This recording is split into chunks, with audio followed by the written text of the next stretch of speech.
नमस्कार दोस्तों, मैं अरुण शिवालकर स्टडी 50+ में आप लोगों का स्वागत करता हूं। आइए दोस्तों, आज हम इस वीडियो में त्रिभुज की सर्वांग समता के बारे में बताते हैं। और बताने से पहले दोस्तों, हमारे वीडियो को अधिक से अधिक लोगों तक शेयर कीजिएगा और लाइक कीजिएगा, कमेंट कीजिएगा। अगर आप लोग अभी तक सब्सक्राइब नहीं किए हों तो फटाफट सब्सक्राइब कर लीजिए दोस्तों। चलिए दोस्तों, त्रिभुजों की सर्वांग समता। त्रिभुजों की सर्वांग समता क्या चीज होती है, आइए इसके बारे में पढ़ते हैं। यदि दो त्रिभुज यदि दो त्रिभुज यदि दो त्रिभुज सर्वांगसम हो तो सर्वांगसम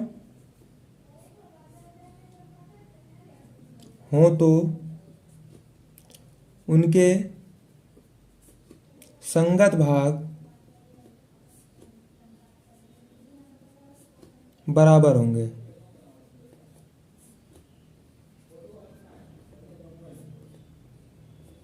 ठीक है दोस्तों, यदि दो त्रिभुज सर्वांगसम होंगे तो उनके संगत भाग बराबर होंगे। त्रिभुज की सर्वांग समता होती क्या है? अगर मान लेते हैं कोई ऐसे दो त्रिभुज है,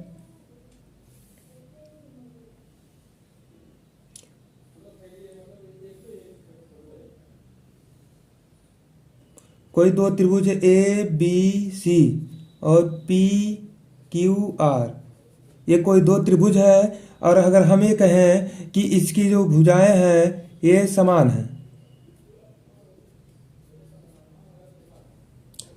अब दोस्तों, अगर इसकी भुजाएं समान है तो इसके एंगल जो है समान होंगे। ठीक है दोस्तों, अगर इनकी भुजाएं समान है तो एंगल समान होंगे। अगर इनके एंगल समान है तो साइड भी समान होंगे।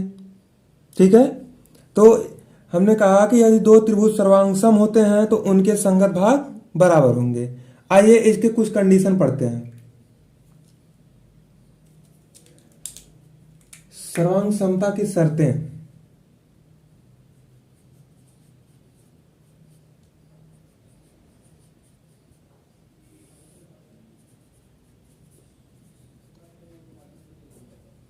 सर्वांग समता की शर्तें, कंडीशन ऑफ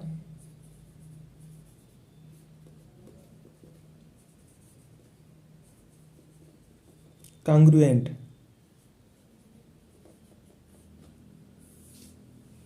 ठीक है दोस्तों, इसमें पहला है, पहले की बात करते हैं side angle side. Side angle side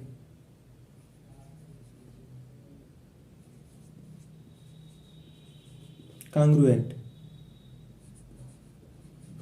ला।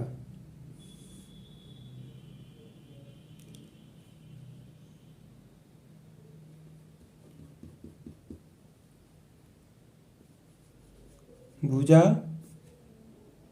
कोण भुजा, भुजा कोण भुजा सर्वांग समता।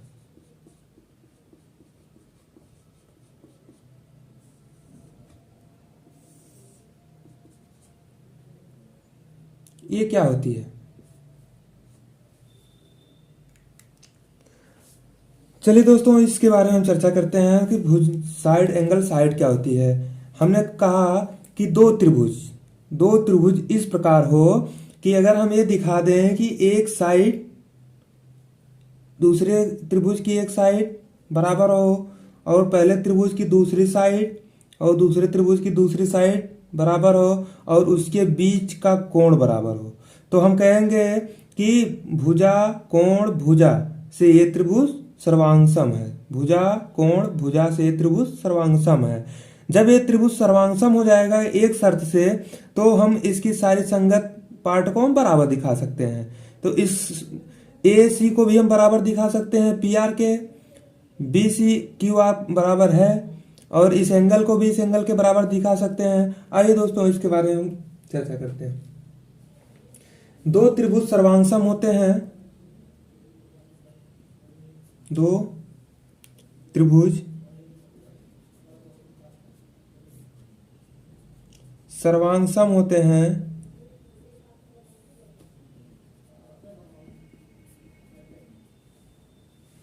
यदि एक त्रिभुज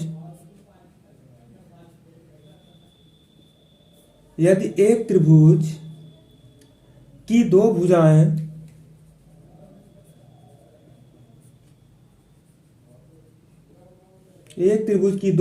और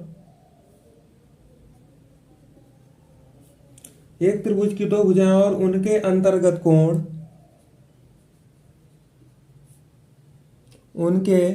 अंतर्गत कोण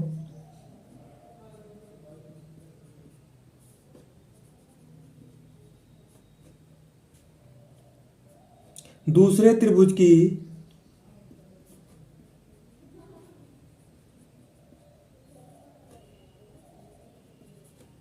दो भुजाएं और उनके अंतर्गत कोण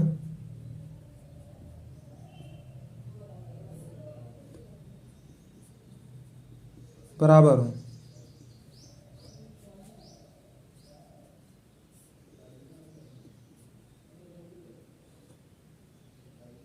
तो वह दोनों त्रिभुज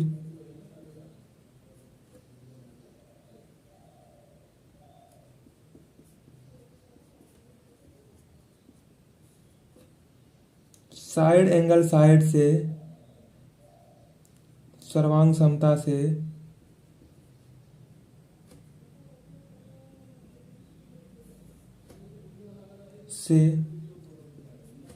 सर्वांग सम होंगे।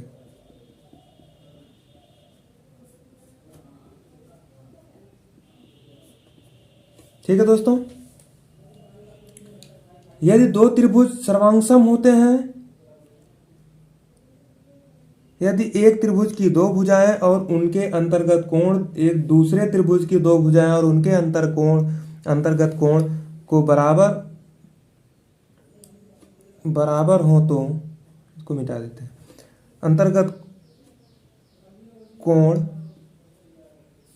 बराबर हो तो वह दोनों त्रिभुज साइड एंगल साइड सर्वांग समता से सर्वांग सम होंगे।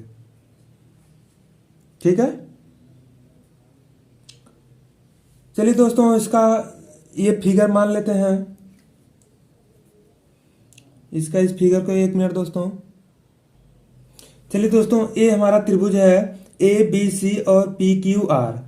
अब देखिए कि ए बी एक भुजा पी क्यू के बराबर है, लिख भी दे रहे हैं ए बी बराबर पी क्यू और कोण ए बी सी बराबर कोण पी क्यू आर, और दूसरी भुजा क्या है बी सी बराबर कोण बी सी बराबर क्यू आर। अब हम दिखा सकते हैं साइड एंगल साइड। देखिए दोस्तों, ए बी को हम क्या बोलते हैं साइड, और बीच में कोण को क्या बोलते हैं एंगल, और ये बी सी एक साइड है, एक भुजा है, साइड एंगल साइड सर्वांग समता।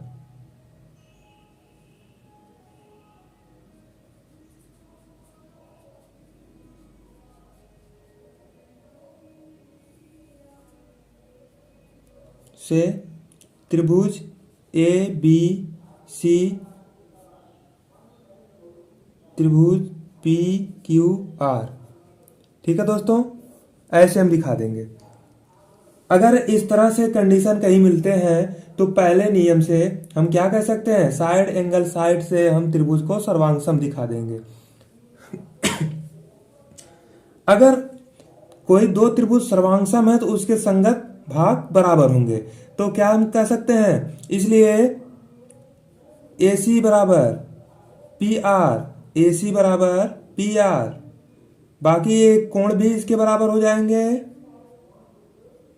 और ये कोण भी इसके बराबर हो जाएंगे, तो इसके सभी पार्ट बराबर हो गए। ठीक है दोस्तों।